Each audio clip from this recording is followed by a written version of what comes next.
Good morning everyone, Bengali গৃহিণী ব্লগে আপনাদের সবাইকে স্বাগত। আশা করি সবাই খুব ভালো আছেন আর আমরাও ভালো আছি। আজকে হলো বুধবার আর ঘড়িতে বাজে এখন সকাল 5টা। এখন থেকে আমি আমার ব্লগটাকে কন্টিনিউ করছি।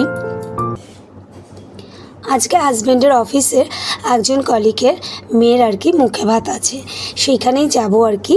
তার জন্য তাড়াতাড়ি করে বেশ সকালেই উঠে পড়েছি। আর উঠে এই যে রান্না বসিয়ে দিয়েছি। আজকে করছি একটু পোলাও আর হলো কি আলুর দম করছি। কালকে রাতের বেলায় চালটা ভিজিয়ে রেখেছিলাম, তাই রান্না করতে কোনো অসুবিধা হয়নি। যদিও আমি এটা গোবিন্দভোগ চাল দিয়ে করছি না, এটা আমি দেরাদুন রাইস দিয়ে আর কি করছি। আমি ম্যাক্সিমামই এখন এই দেরাদুন রাইস দিয়েই করি, কারণ ভালো হয়, কারণ ঝটপট হয়ে যায়। আর গোবিন্দভোগ চালে একটু সিদ্ধ হতে টাইম লাগে, তাই মা করলে গোবিন্দভোগ দিয়েই করে, কিন্তু আমি করলে একটু দেরাদুন রাইস দিয়ে আর কি করি, তাহলে তাড়াতাড়ি হয়ে যায়। যেহেতু তাড়াহুড়ো রয়েছে, তাই একটু তাড়াতাড়ি করেই করে নিয়েছি। মোটামুটি কাজ আমার শেষ হয়ে গেছে। মামন, আমাকে কেমন লাগছে? কেন কেন?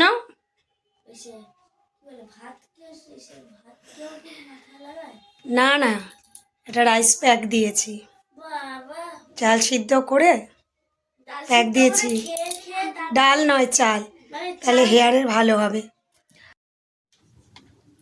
এই যে আমার স্নান করা হয়ে গেছে, তাড়াতাড়ি করেই সমস্ত কাজ মোটামুটি করে নিচ্ছি।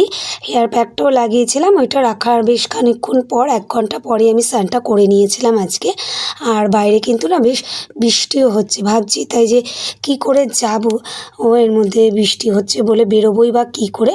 তবে যাই হোক, বেরোতে তো যেতেই হবে, কারণ অনেকবার করে হাজব্যান্ডকে ফোন করেছি সেখানে। তাই আমার যাওয়ার খুব একটা ইচ্ছা ছিল না, কিন্তু হাজব্যান্ড বলছে না তুমিও চলো, তাই আমরা 3 জনে মিলেই আর কি বেরোচ্ছি।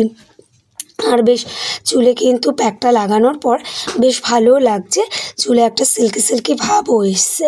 ভালো একটা হোম রেমেডি এটা পাওয়া গেছে, যদিও আমি আগে একবার ইউজ করেছি এটা। এই যে রেডি হওয়ার জন্য সমস্ত ড্রেসপত্র বের করে রেখেছি, আমার শাড়ি বের করে রেখেছি। আর ছেলে অলরেডি রেডি হয়ে গেছে, বাবা ওকে করে দিয়েছে। আর রেডি হওয়ার পর একটুখানি ভিডিও করছিলাম, আর ছেলেকেও সঙ্গে ডেকে নিলাম, দুজনে মিলে একটা ভিডিও করে নিলাম। আর ওখানে যাওয়ার পর ভিডিও করা হয়নি, কারণ প্রচণ্ড ভিড় ছিল, তাই আর ভিডিও করাও হয় না। ছেলেও বেশিক্ষণ থাকতে চাইছিল না, তাই ওকে নিয়ে ভিডিও করা হয়নি। এইটুকুই জাস্ট আর কি করেছিলাম।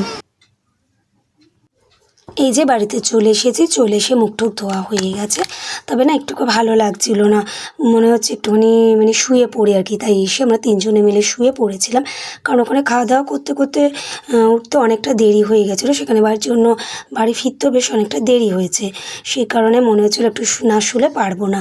তো এসে আমরা 3 জনে শুয়ে পড়েছিলাম। আর যেহেতু ছেলের কালকে স্কুল আছে, তাই বেশি আর রাত করিনি। আর ভেবেছিলাম ওখানে গিয়ে একটু ভিডিও করব, কিন্তু যেহেতু প্রচণ্ড ভিড় ছিল ওখানে, আর পুচকুটা খুব কান্নাকাটি করছিল, সেই কারণে সেরকমভাবে কোনো ভিডিও আমি করতেই পারিনি। জাস্ট ওইটুকু মাকে দেখাবার জন্য আর কি করে নিয়ে এসেছিলাম। তো যাই হোক, ভিডিওটা আজকে এখানেই শেষ করে দিচ্ছি। যদি আপনাদের ভিডিওটা ভালো লেগে থাকে তাহলে একটা লাইক করে দিয়ে কমেন্টসে জানাবেন। সবাই সুস্থ থাকবেন, ভালো থাকবেন, দেখা হচ্ছে নেক্সট ব্লগে। তো আজকের মতন গুড নাইট, টাটা।